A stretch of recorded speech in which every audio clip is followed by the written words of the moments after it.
খুলনায় অনুষ্ঠিত হয়েছে কেস স্পিক্স 2.0 এর ফাইনাল রাউন্ড।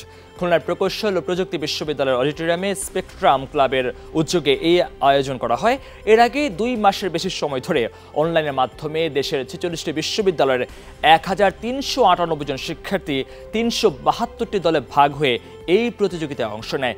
এর মধ্যে 10টি দল ফাইনাল রাউন্ডের জন্য মনোনীত হয়।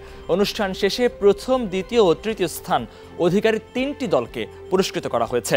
অনুষ্ঠানটির মিডিয়া পার্টনার ছিল যমুনা টেলিভিশন এবং সার্বিক সহযোগিতা ছিল জাতিক।